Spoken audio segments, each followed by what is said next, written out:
Wait a second. So Dallas, you came to Dallas. You doing anything? Went and worked out. Yeah. Went and worked out at Adaptive Training Foundation. Oh, okay. So Dave Voboro, he's the CEO and founder, former NFL player for the Rams, and he now has this foundation for adaptive athletes. He take them through classes, 3-month courses, and we've been friends for about over a year and a half. Yeah. And we kind of connected through Coach Dabo at Clemson. Okay. And so I've been going there. Anytime I'm here, I go visit. Oh, so nice. So you got a chance to. That's great. Yep. Yes, that's sir. great. And so what's?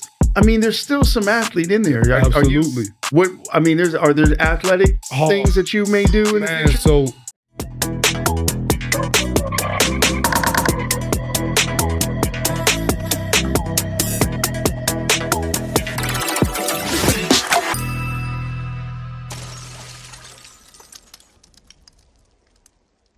Welcome everybody to the Less Than 1% podcast.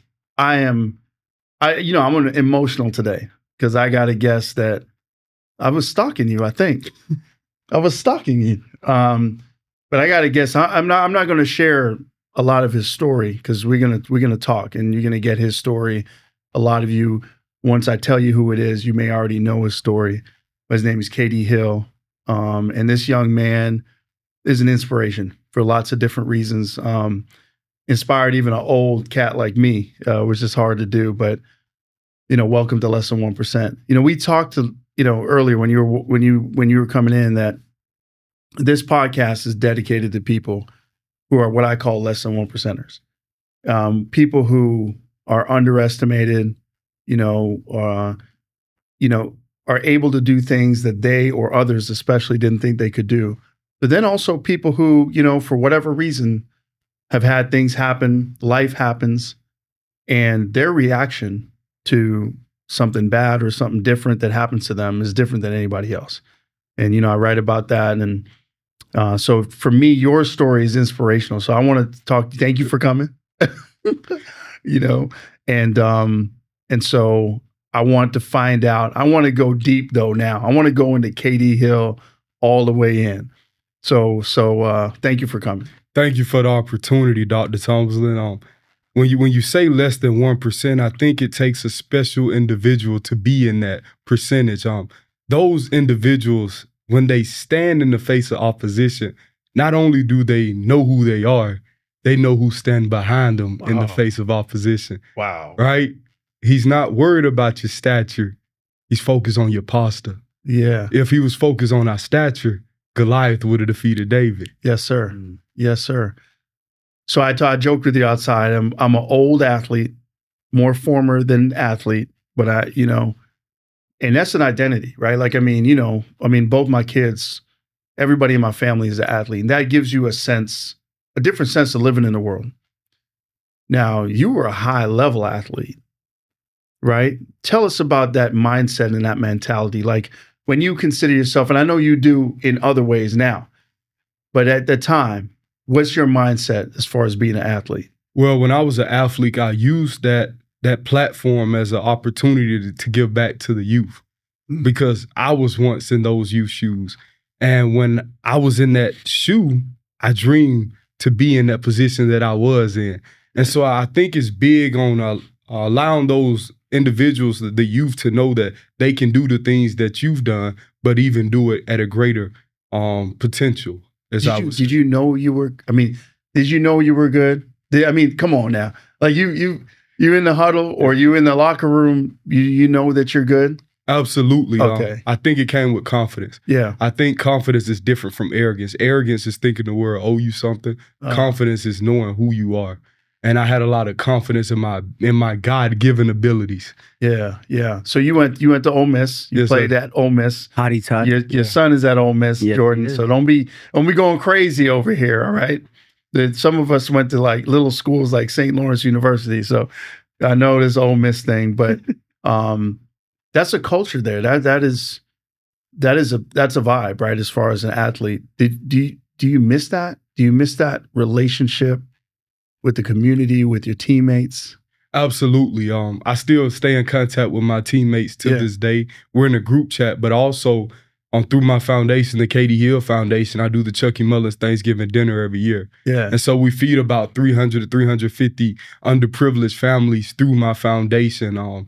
I've been doing it ever since my time at Ole Miss. So that's my way of giving back to the community faithfully. I don't believe in just sowing a seed, but also coming back and sowing the seed. Once you've planted the seed, water the seed, because that's the only way for the seed to grow. Listen, how old are you, man? 25.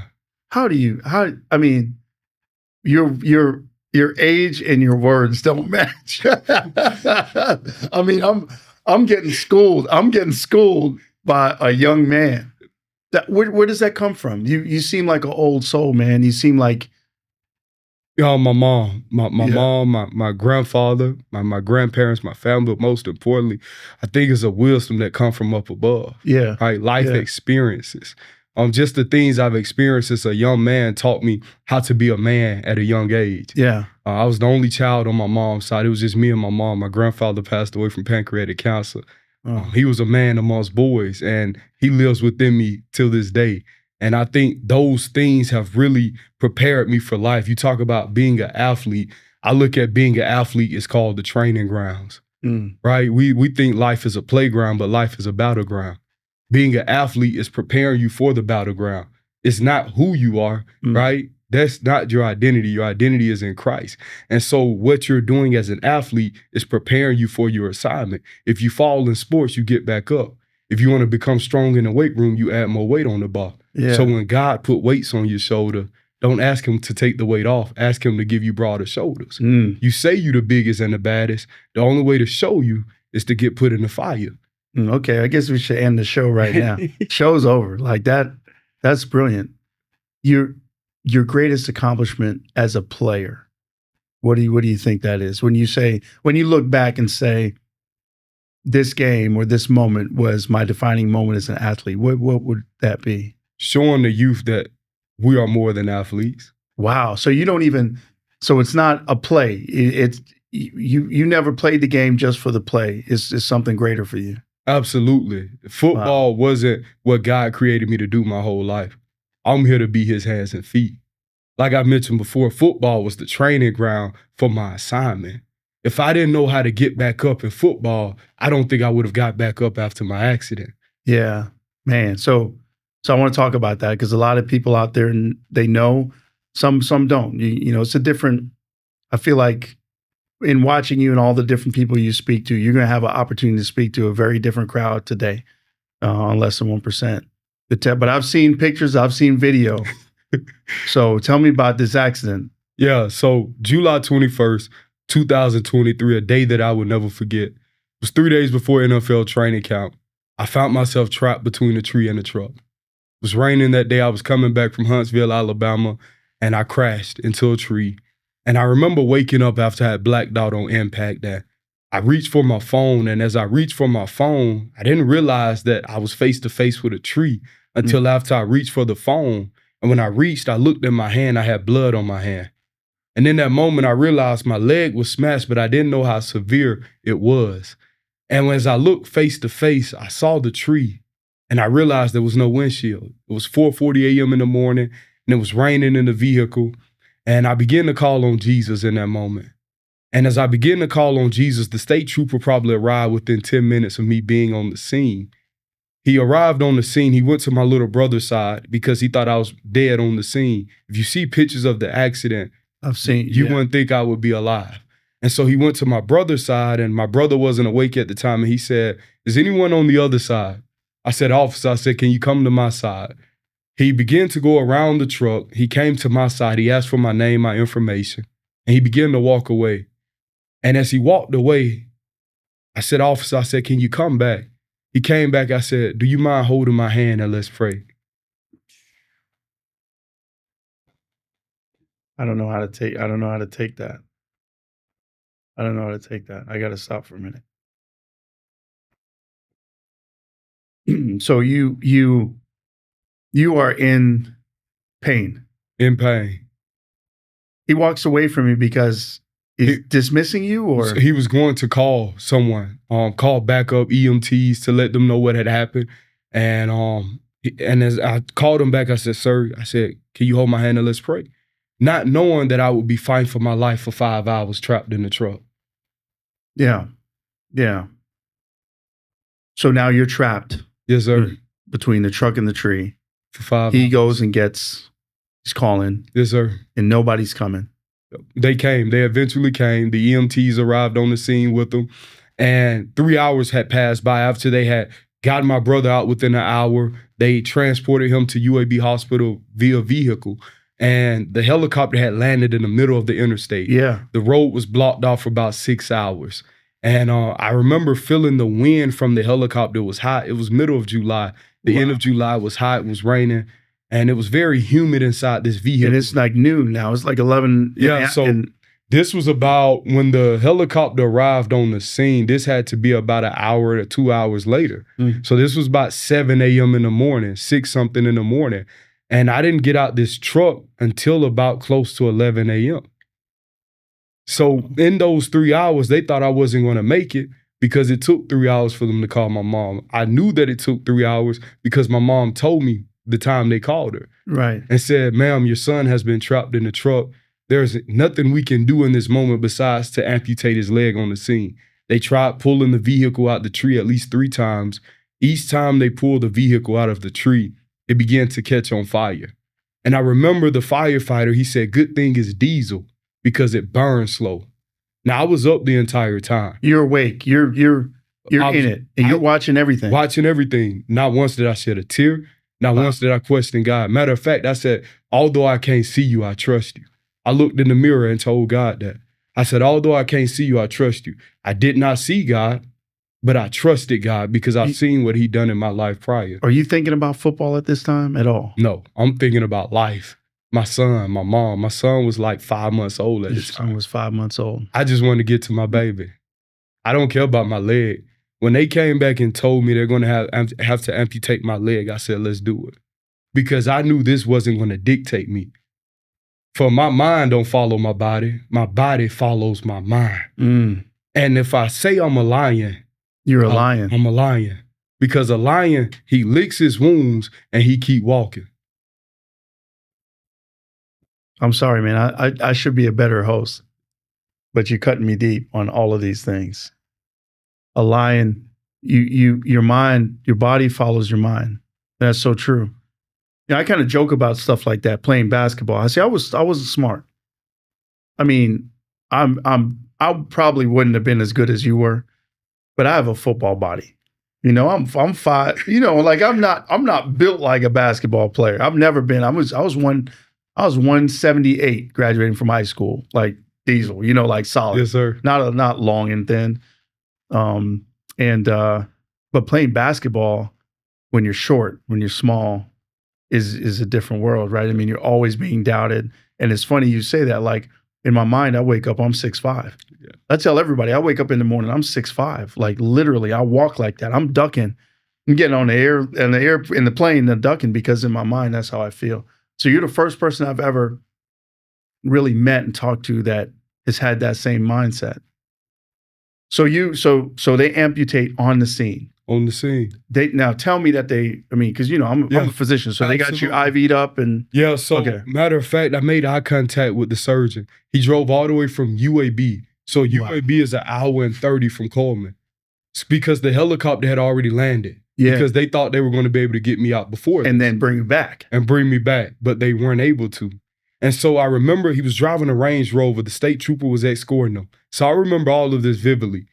He ended up coming back around. He was able to come back around and he leaned over in the vehicle. The truck was sideways. He leaned over. He said, I'm ready to cut you out. And he began to cut my leg. I was up.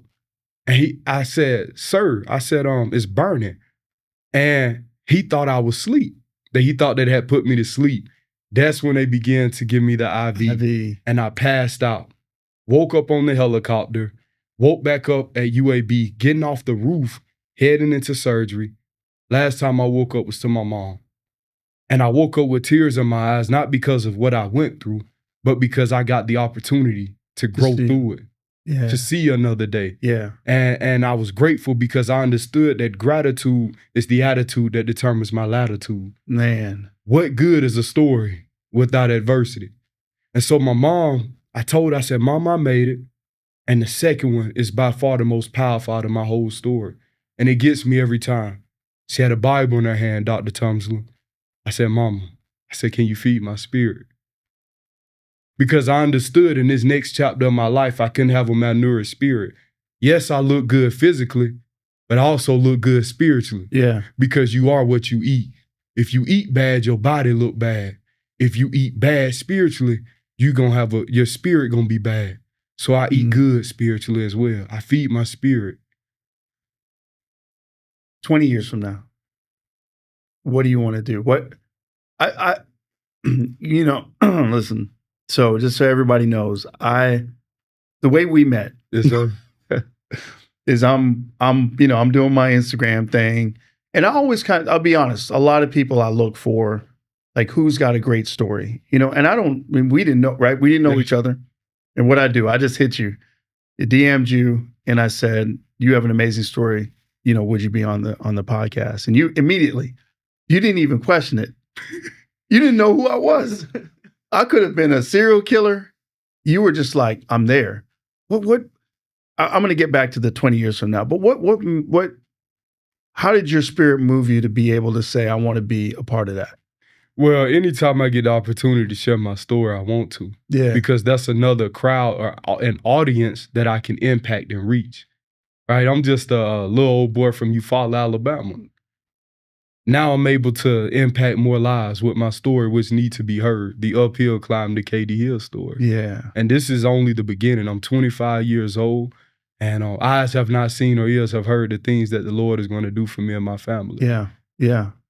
Yeah, and the other people that you impact as well, and yes, impact as well. So 20 years from now, right? Everything works out the way you think, you foresee this. Yes, sir. What would KD Hill look like at 45? At 45, KD Hill will be running the Be the Light School in Birmingham, Alabama. I will be helping homeless individuals get their GED. Learn a trade, plumbing, welding, roofing. It will be over on 100 acres in Birmingham, Alabama. We will have horses there. It will be like a rehabilitation center for the homeless. You have homeless shelters, but I want to be able to help them get back on their feet, how to help them build generational wealth financially, be able to see places that they never seen, take them on retreats to Gatlinburg, to Atlanta, to the aquarium, to the mountains, to Dallas, right, to the beach. Be able to have dogs to where they can raise them up from puppies as emotional support animals. Be able to show them that they are somebody, right? Because the world will lie to them and tell them that they are nobody, but we all are somebody because we are children of God. And I just want them to know that they are the light as well. And that's where I see myself in 20 years from now, running the Be the Light School through my foundation for the homeless. I guess you've thought about this. I have a PDF already set. You got a PDF? Absolutely. You got to send it to me. Yes, sir. I've learned that if you live your life in faith, you allow God to write your story. Wow. But if you live your life in fear, you allow the enemy to write your story. I've been working at Walmart for 8 months, Dr. Tomlinson. Okay, so wait. We talked about this walking. Yes, sir. So KD Hill, I mean, you were on pace. You were going to make the league. Yep. You were going to make the league. I saw what you did. I saw highlights. You get in this terrible accident. You're not even worried about your career. Nope. And now you walked in and we just so everybody knows, I was like, hey, what are you doing? What are you, just trying to get a vibe before we walk in here. And you said, I want to tell everybody about what I do. Yeah. And so when what you do. Working at Walmart, God has spoke to me while I was at Walmart. One, I'm going to start off with this. I was eating breakfast with a group of friends, and it was like 4 of us. Every table had 2 to a table. And we were waiting for a long time. And we noticed that people that were coming after us were getting their food before us. And they were complaining. One of the guys were complaining about how long the wait had been. And the Spirit began to speak to me. And it was this, Dr. Tomlinson. The bigger the order, the longer the wait. The smaller the order, the shorter the wait. I've been dreaming big dreams ever since my accident, before my accident. This is what God does. Me being at Walmart is a step to the stage, right? Many times we want to skip the step and hop straight on the stage. I had a good friend tell me this before. The stage reveals your character. The steps build your character. And if you understand that, you'll be okay with small beginnings, because this is what God told me while I was at Walmart. He said, son, small beginnings lead to big endings. Men may despise small beginnings, but God encourages them because it is in the small that shows man's faithfulness.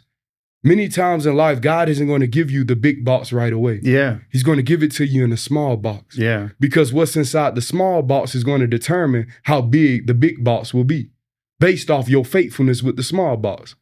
See, we think that the small box don't lead to the big box, but in reality, it does lead to the big box.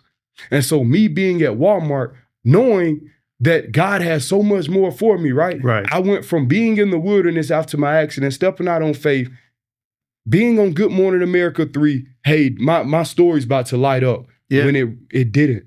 It did not, which caused me to work at Walmart for 8 months. In the wilderness again, although with me being in the unfamiliar, not once did I lose my vision, because I did not go off what I see. I went off what I've seen. Yeah. When I was in the hospital, God gave me 2 visions.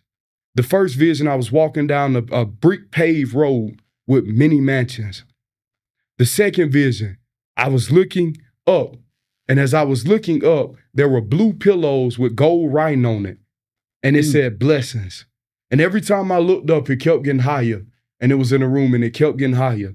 And so I go off that every single day, despite what my yesterday may look like, despite what today may look like. It's all for my good. You know, you said something. You said a lot already. Listen, this thing about to be 4 hours. Yeah. This is going to be one of them long ones. I'm just telling you, Jordan. Hey, you know, the one thing that I'm struggling with right now. So you're going to do therapy. You know, you can send me a bill. You're going to do some therapy for me.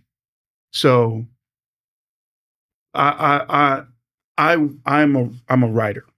You know, like that's a struggle for me because I'm also in this CEO role, and a lot of CEOs for big companies, they write books just because that's what they tell you to do. Oh, you got to tell the story. But that's not what I write about. If you read my book and see what I write about, I want to be a writer who happens to be a CEO. Mm-hmm. And what is interesting is that product doesn't matter. It doesn't matter how good or bad your story is or what you write about. Your platform is what sells books, right? And I think in my mind, I always equate selling books to doing well. I'm not necessarily financially, but as far as getting my message out. And what you said is so brilliant because the world is not a meritocracy anymore. The thing that struck me when you said it was that you're on Good Morning America. There's a lot of cats on Good Morning America that don't deserve to be on Good Morning America, right, Jordan? Like, it's a lot of people on there. I'm like, okay, you made a new wristband, or you did a TikTok dance. There's a father-daughter, they rap all the time. It's cool, but you know what I mean? You're not really changing the world. There's a situation where you're changing the world. You have this amazing experience, and it didn't get the traction that you thought, or that I thought here in the story. And I've realized that in this world, we've moved away from meritocracy. We've moved away from just the stories. But I love what you said, which has inspired me. And that's why I'm going to keep writing, because again, it's sort of like how you respond.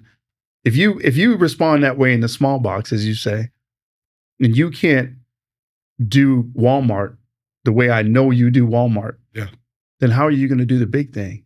Absolutely. I had a pastor tell me this. He said, KD, if you think you too big for a small church, you're too small for a big church.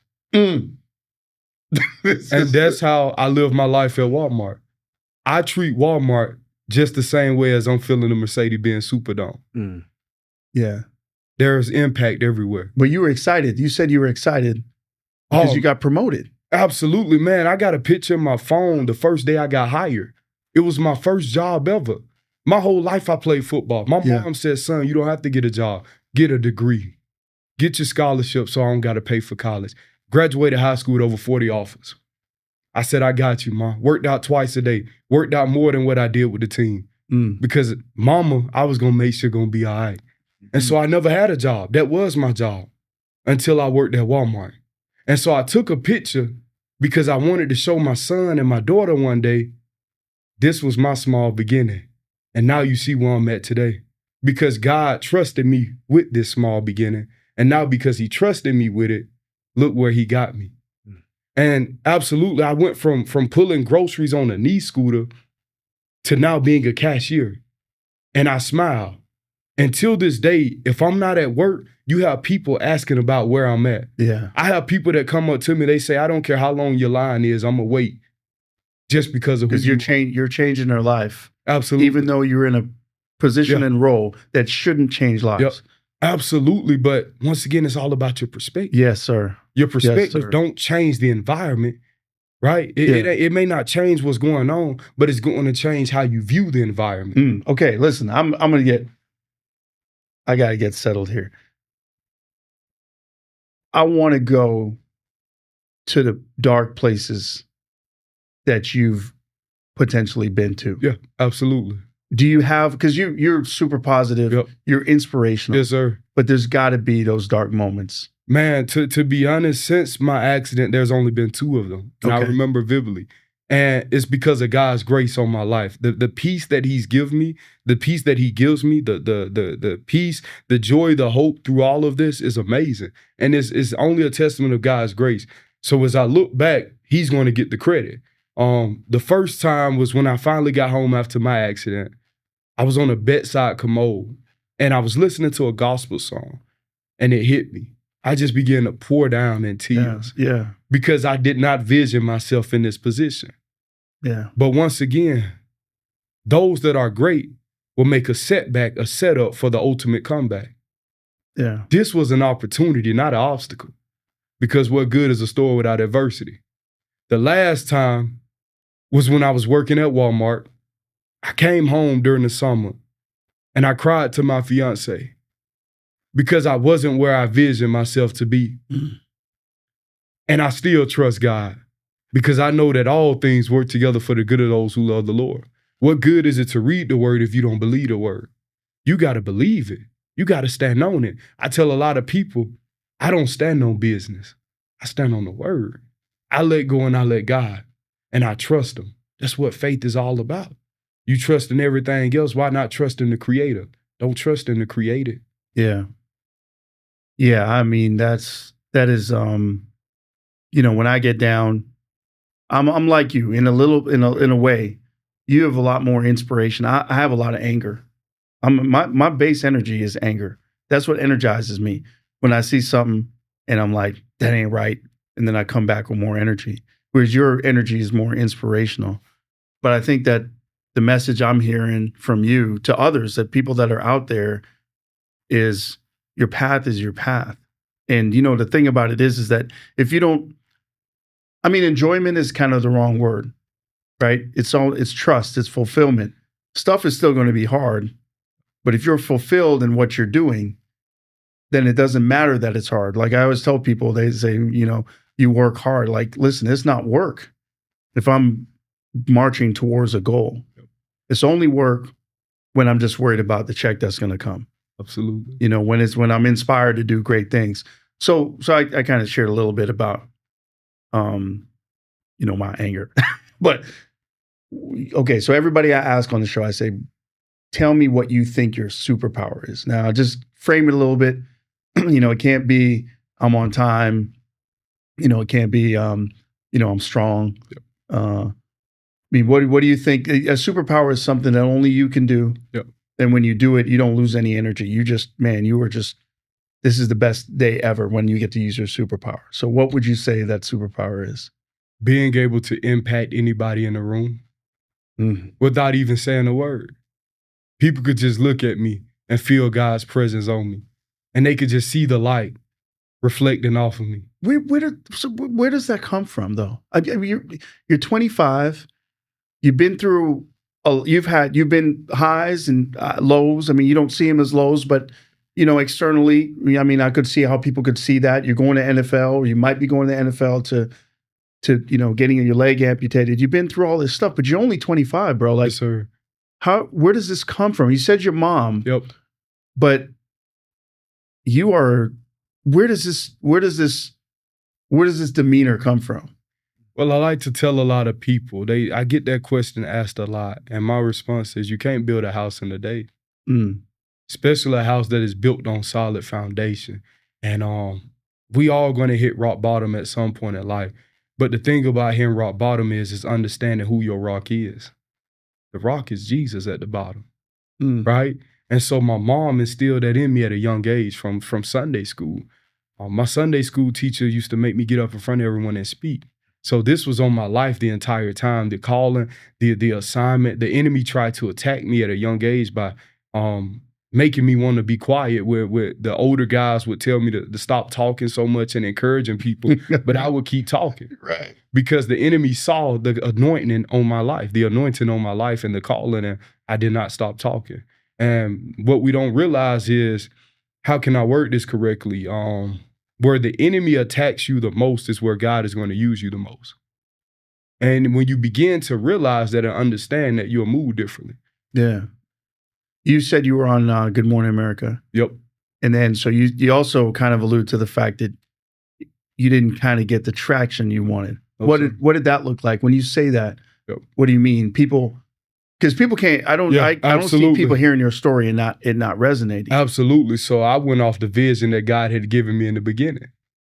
And so I'm thinking, since I got Good Morning America 3 right here, this is my time. It wasn't my time. Yeah. Sometimes you got to be okay with that. Yeah. Right? Sometimes, and when you think it's your time and it's not your time, you have to still work like it's your time. Right? You can't give up on your dream, because that's what the enemy wants you to do.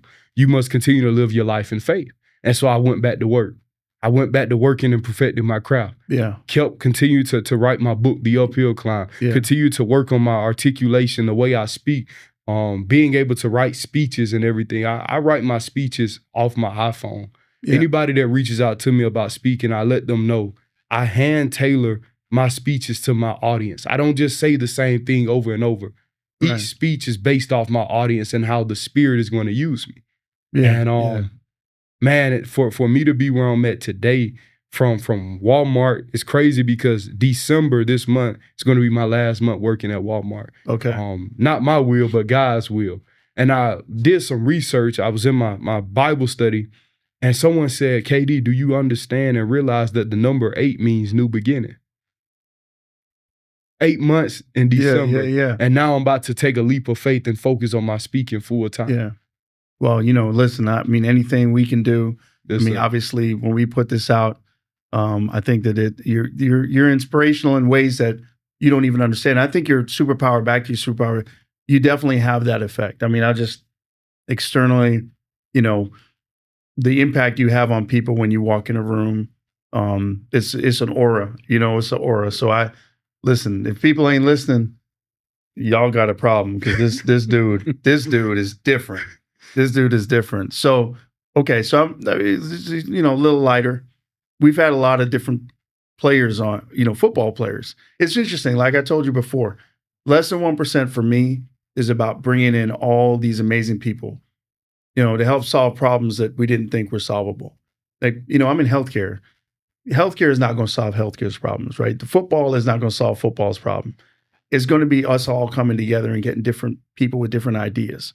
So, but I want to ask you, because since I've had a few, Hall of Famers, right, Jordan? I mean, we had some amazing guests. Who's your favorite? Well, maybe who's the best of all time, the greatest of all time, if you can pick one. And then who's the one that's your favorite? Greatest of all time in any sport? Well, let's do the any sport next. Let's start with football. Football, I got to go with Aaron Donald. With me playing defensive tackle. Yeah. He's only 6 feet, right? He's a beast. He's a beast. Just the way he operates, right? Okay. His character on and off the field. You don't hear too much about Aaron Donald in anything negative off the field. Man. And so not only do I look at on the field, who are you off the field? What he does back in his community at Pittsburgh for the youth, right? And so that's important to me. Not only does he walk it, he talk it as well. Yeah. So is that your greatest and your favorite, or is that your favorite?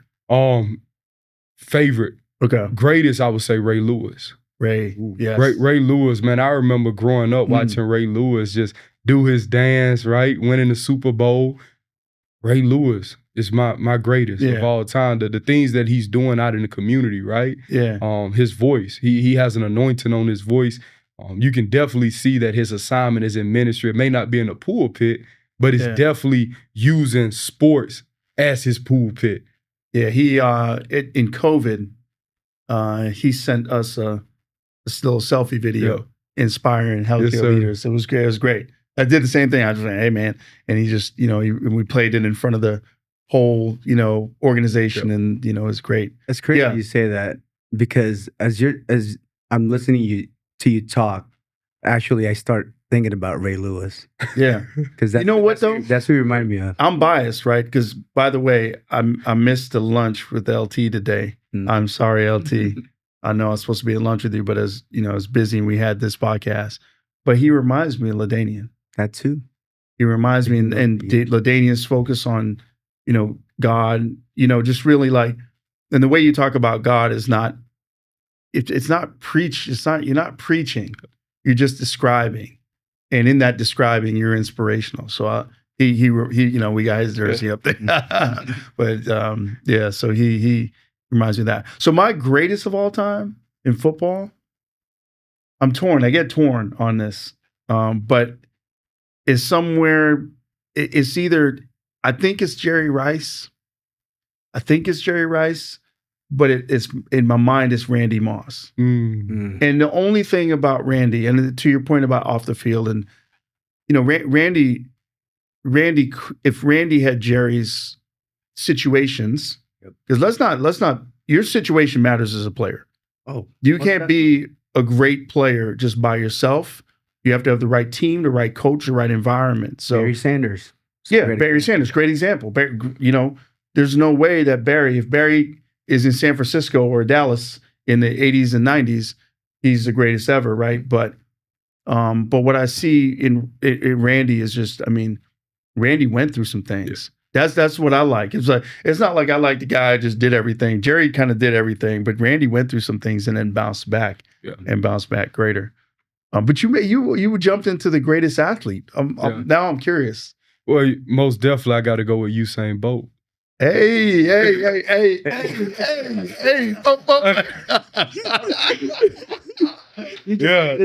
go where you say, book. Yes, sir. Man. Yes, sir. Absolutely. So you like the book? I'm gonna give you a book. You like the book because Usain is in the book. Wow. Yeah, man. Yeah, I was killer. expecting that. Yeah, no, you have to.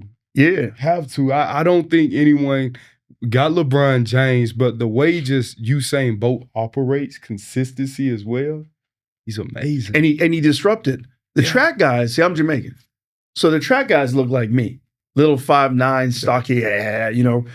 Usain came in and he was like long. Changed the game. You look at Usain in the race. Halfway through the race, he is dead last, and when you look at the finish line, he's winning by 20 feet. So no, that's great. That I can't argue. What, should I argue with that? I don't think you can. Of all time, MJ's close. MJ's close because I think he's disruptive too, right? I mean, the way he came in the game. Mine's Bo Jackson. Bo Jackson? But see, yes on Bo, but the problem with Bo is that he had these challenges, right? So he didn't put up numbers right. That's the problem, right? Yeah. But Bo, as a pure athlete. As a pure football guy, forget baseball. As a pure football guy, probably you're not gonna beat that. I say Herschel Walker. He would have been elite if he would have not had the injury. Yeah. He's a guy. He doesn't lift weights. Yeah, he doesn't lift weights. He's just a push up, sit up. Yeah, beast. Yeah. Yep. So every time on this show we ask somebody what their superpower is. Okay. We then try to call somebody. So family member, friends. Okay. So we're gonna get the setup. You got your earphones there. Call my mom. Yeah, and there it is.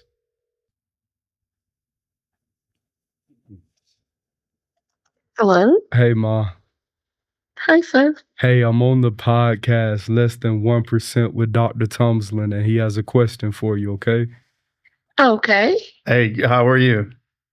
I'm doing well. How are you doing, Dr. Thomason? Good, good. Sorry to bother you. I know this is a little awkward, but um, we try to. By the way, listen. Before we start, I just want to tell you, you raised the most amazing human that I've ever met. So, Thank you so much. he's a blessing. Just me meeting him has changed my life. So, thank you so much. Thank you. But we ask him a question, and we try to validate it by asking a family member, and he chose you to call.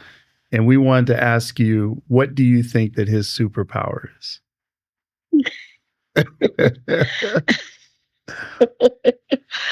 His superpower. Um, hmm. And while you think, I'll just tell you a little more. So when we talk about Okay. superpowers, we talk about, things that only he can do, that bring him energy, that, it's something that you do that can change the world. Like, my superpower is relentlessness. Like, I never stop.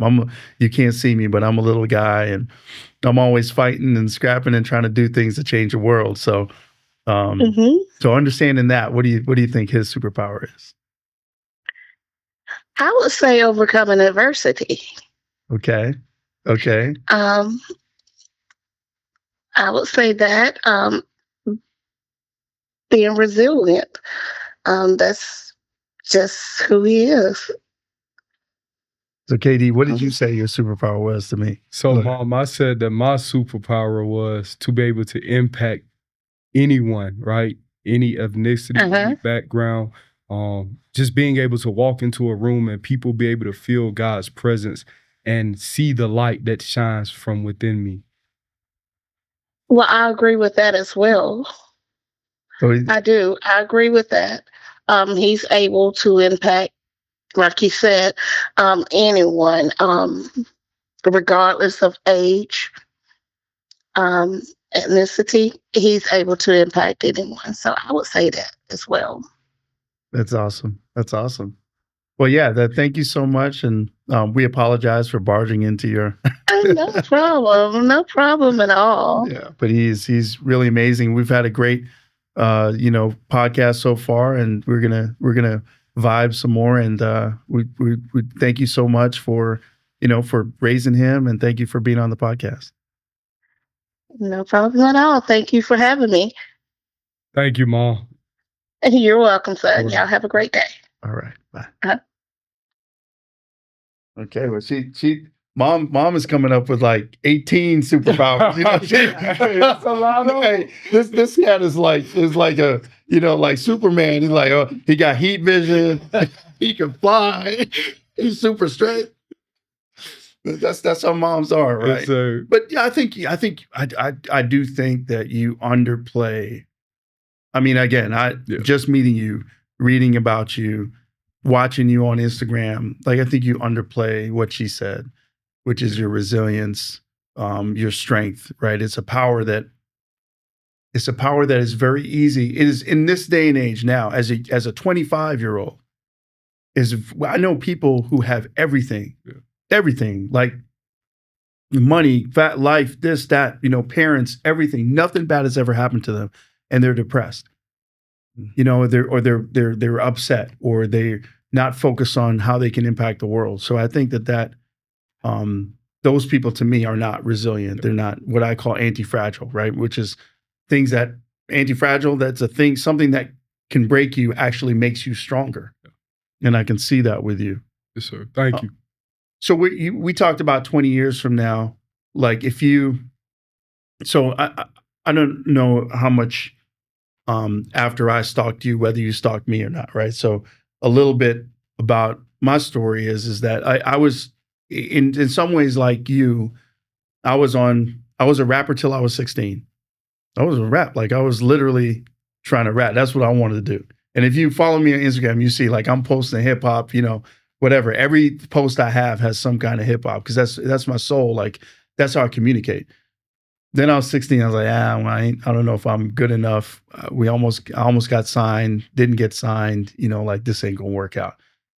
And then I was playing soccer. I was actually on a national soccer team, but then I switched to basketball because I love basketball, which was not the best idea from a height perspective. but fell in love with basketball. I mean, I just loved the game. And but then went to college, played basketball, and at some point that ran out. Like it's like, okay, this ain't going to be my thing. Went to medical school. Long story short, I never expected to have an impact beyond rap and sports. It's like you get a job. Like when I went to medical school, it's because I wanted to be a doctor, but it's to get a job. I can get that job because I was kind of like, I'm smart enough to pass these tests. Then I got into this role. Well, not this role, but my role previous. And this job came up, the CEO. And I was like, I don't want to do that. Until somebody told me that I couldn't and said that I had less than 1% chance of getting the job. And then it was like, what are you talking about?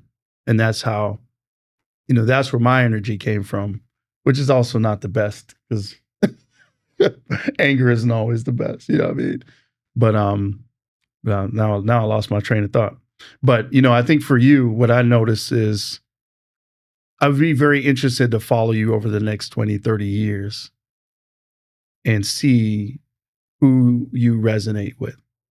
Because like I said, you're in a time where content is everything. You know what I mean? It's kind of weird, right? It's like content is everything. And the content that you have and the places that you've spoken already and will speak in the future, I think will move people in ways that you will be able to achieve what you want to achieve. Where's the place that you enjoyed speaking the most so far? You want the truth? Yeah. I say all of them. Because I get to impact people. I get to share my story, man. I went and spoke at New Site High School in New Site, Mississippi. Probably never heard of it. Places like that, I really find enjoyment. I sat right there and took pictures with some inmates. That really impacted me. Wow. And I gave all of them my book because I believe in that. And the officer was going to send the picture to their families for me. That's amazing. That's what it's all about, right? Now you also have SEC Network. You have your story is coming out. Yep, it just came out Friday. I posted the full video on my social media. And I'm super excited about that, and I'm sure that there will be more to come because of that. And it was a 5-minute segment, and I know more people want to hear more about the story as well. So. Yes, sir. We won't tell anybody. We right next to the Big 12, so we'll don't let the SEC know. Across the hall is the Big 12. I saw it. I told Carl, I said, I got to go in here. Well, I'll take you next door. We'll go. Actually, we should see if Brett is here and just to say hi. The CEO of the Big 12. He's amazing. But yeah, so if there is, one of the things I like to do is, you're going to have a lot of different people listening to this. Healthcare, entertain, a lot of different places. What's one message? Like if we edit all of it out, yes, sir. What's one message from Katie Hill that is something that you want everybody to hear? Absolutely. It ain't even got to be much, but it's these few words right here. If it did not create you, it can't break you. Only your creator can break you. Fear not the created, but fear your creator. Wow. Okay. I got, I'm sitting here digesting. We got to put pen and paper so I can write these things down. We can clip like every section of this and there's something there. Yeah. And I got one more. Yeah. This is something I like to say. I got it from a good friend of mine who has passed away, and I want to continue to carry his legacy. He always told me, he said, KD, never forget this. Adversity is God's university. Yes. Yeah. I mean, I totally agree with you that the adversity is what makes you stronger. But it's just like you said with weights, you got to break down the muscle to build up the muscle. Absolutely. You know what I mean? So you have a son. You're in my channel? Huh? You're in my Be the Light channel? Listen, man. Okay. This dude doesn't, you don't understand. So when I DM'd you, I had already, and you manage your own Instagram? I do. Yeah. I do. Yeah. So you understand, like I'm like, okay. And how the algorithm works. Yes, Once you start clicking like and commenting, then it keeps coming up. Yep. And I'm like, And I remember saying, I didn't even know you were 25. 25. Because yes, I didn't look back. I didn't look, when was he at Ole Miss? I didn't do anything. I just, read the story and I said, this dude is built different. That's exactly what I said. Yes, sir. And when I DM'd you, it's funny because the podcast is in a weird place right now. Because when we started, Jordan, I mean, I'm giving him credit. We just got an award for the podcast. When was it? Last week. It was on. He was mad with me because I was supposed to bring the award and put it here. I didn't even bring it. I was sitting at home. But when we started it, everybody was like, what you doing? Da, da, da, And I said, no. I want to bring these kind of people to the forefront, whether it's one person listening or whether it's a million people listening. Yes, These stories need to be out there. And right now, we have a lot of people trying to, now they're seeing it. And they're like, hey, I'm a less than 1% person. I've been through this, I've been through that. And so now we're starting to, we're like, I don't know if you can make it on here. Before we were begging people. We're like, hey, can you please, baby, please, And now we have a special. So anyway, my point is, I get distracted. My point is that when I connected with you and you said, and I'm telling you, I'll screenshot it and send it to you. It wasn't like, what do you think? I don't know. Let me check. I mean, you said yes right away. And I don't even think you fully knew because then I had to send you information. I was like, yo, we in Dallas, Yes, sir. So, I mean, I think you are going to impact the world in ways that no one even knows yet. No one even knows yet. And anything we can do, anything, I can do to help with that. Sure. And I hope, likewise, I mean, I can even see with your foundation, I would love for us to connect with that because we have a foundation too. It's focused more on healthcare, yes, sir, and taking care of the, the unhoused community. But I can see where, we can do stuff together to amplify communities. Yeah. Thank you. So, man, I appreciate you. Thank you so much for coming, brother. You, man. Yeah, it's an honor and it's a blessing. So yeah. Okay, so wait a second. So Dallas, you came to Dallas. You doing anything? Went and worked out. Yeah.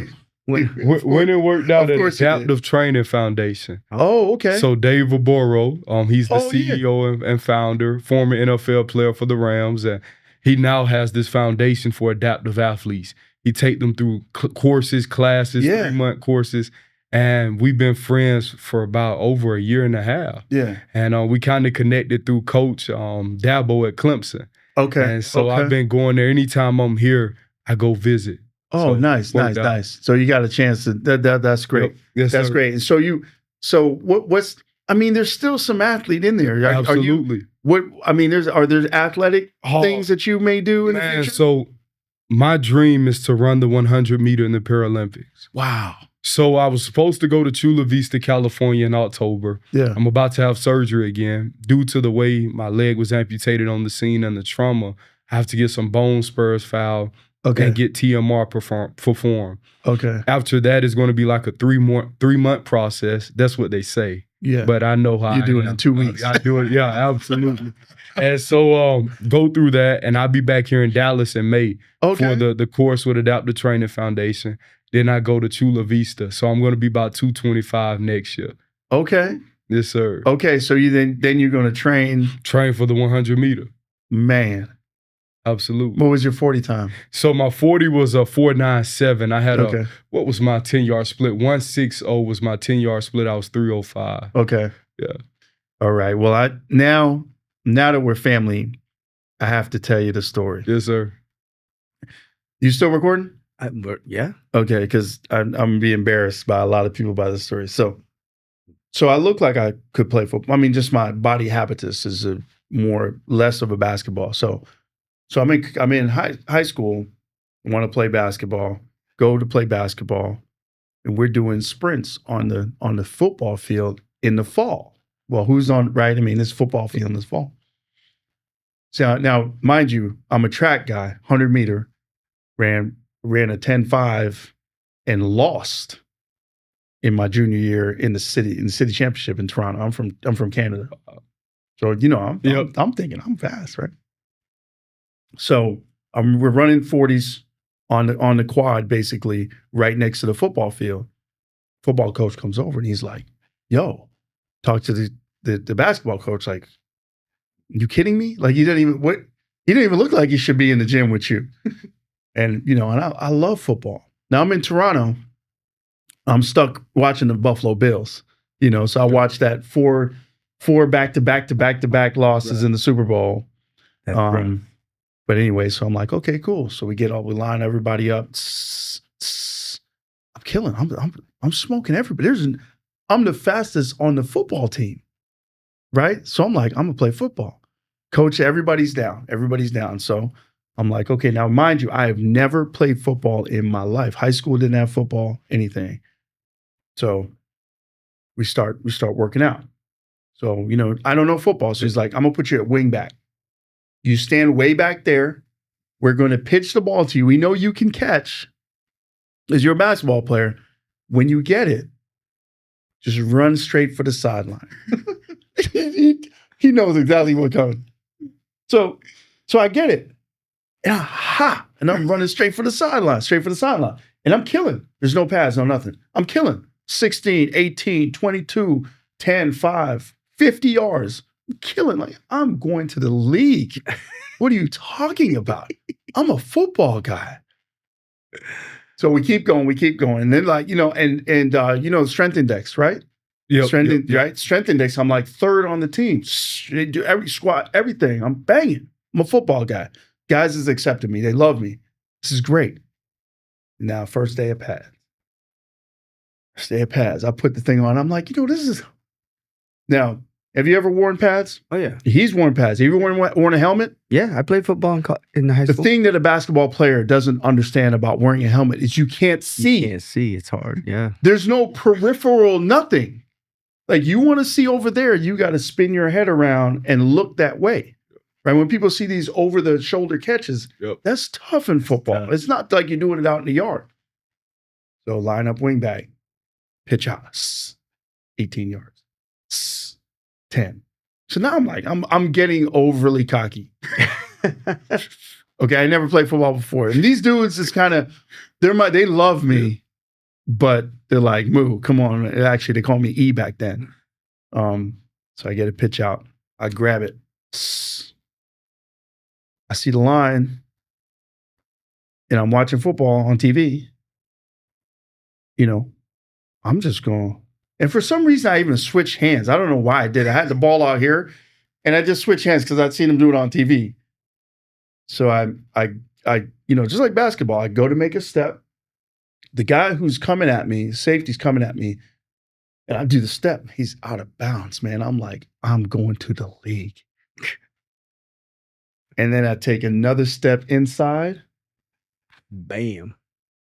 See, what I don't realize, or what I didn't realize, is that as fast as I was, the gap between the fastest and the slowest is not that much of a gap at all. It looks like a gap you run in the 40, right? My 40 time at that time was like, and it wasn't, you know, all it, you know, you guys do it more succinctly with the testing, but I got one that was a 4.53. I'm thinking I'm fast, but the guy behind me that hit me was only running like 4.9, like you said. You said 4.9. That's what it. So listen, and you appreciate this. So I cut back. I get clocked. All I hear is ooh, and I'm like, what is this sound? Who's making music? You know, and I'm looking around and I'm blinking because nothing's really clear. I mean, there's images. I can see faces, but they're not really faces. So everybody's over me. Half of them are laughing. Half of them are really worried. I took off my helmet. And I said, ain't that's got to be a technical foul or something. I mean, in basketball, that's a flagrant one. So I took my helmet off. I'm like, nah, bro, I'm a basketball guy. I can't get hit like that. Well, they say football is what make basketball players. I mean, it's a different sport, man. It's a different sport. To be able to take that beating and come back. When you see guys have Hall of Fame careers and be taking them hits for years and years and years is amazing. So anyway, I'm not a football guy, man. Yes, sir. You know, I just don't got it. Hey, you built like one. You're built like what? All right, man. All right. Anything else you want to You want to? So actually, one thing I didn't do. So put this in. So anything? I know the book is out. Where can people find the book? Where can people find you? Yes, sir. So www.thekdhill. What's your camera? www.thekdhill.com is where you can go and order my books. You can also order them off Amazon, The Uphill Climb, The KD Hill Story. If you're looking for a speaker, you can go to the same website that I just mentioned before, www.thekdhill.com. If you want to stay in contact with me, keep up with the things that I'm doing, go to my social media, my Instagram, my Twitter, my TikTok. It is grind, GRIND, KD_55. So grind, KD_55. Facebook, LinkedIn is KD Hill. That's awesome. Well, you guys got to go and check it out. I bought one. He brought one for me that's signed. I'm about to buy another 10 because you got to support this brother. I mean, he's doing an amazing thing. So let's make him, I don't know, go viral, make him get his voice, his name out there. If you need him for a speaker, I definitely would do that. I can see too where you can speak on these things. It's not just in one area. Across the board, I think in any industry, you'd be a great speaker. I do have something for you though, because you brought me a signed book, and I got the whole thing. Oh man, we got the setup. Yes, sir. We got the. I'm gonna take this out, and I would have signed it. I would have signed it already, but I didn't know if you wanted me to put KD on there or not. Yes, sir. KD is perfect. KD, okay. Yes, sir. Thank you. Yes, sir. So I'll put this on here, man. All right. So where you headed now? Back to Birmingham, Alabama. Okay. Yes, sir. Back to Walmart. Yeah. Back to Walmart. Back to work, man. I went to Walmart for a couple of years. Yeah, it builds character. Oh yeah, that's the thing. That's the thing that I think people don't really understand. So my first job was a factory job. I worked in a book factory, which is funny because I like to write now. And I remember I got in trouble because all these guys there, these old guys were there. And I'm like, you get a printout. It printed it back and it lists all the books. And then you had to run through the whole place, put the books in a thing, tape it up, take it to the thing, and go ship it. Sometimes you had to cut open the boxes, because the books were all parceled up. And you would get paid based on how many boxes you did. And I'm like, don't tell me that. So I I was doing like 20 boxes an hour. Wow. So all of a sudden, man, I go in the break room and the guy took me in the break room and he's like, sit down, boy. And I said, what's going on? He said, hey man, you're not going to be able to do this. And I said, what's wrong? He said, you're messing it up for everybody. Because they were doing like maybe 2 boxes an hour, but I was brand new. I'm like, hey, this is wild, man. Hey, I was just thinking about it. I want to say this on the podcast, Dr. Thompson. Yeah. Something that's important for us to understand to those that's listening. He worked at Walmart. I work there now. Dr. Tomlinson worked at a factory. This is what I want to tell you all. Never mistake the process for the end result. Yes. Yeah. Yes, sir. Yes, sir. Surely there was a process. Yes. And surely there is a process. But never mistake it for the end result. Oh, that's awesome. That's awesome. That's awesome. So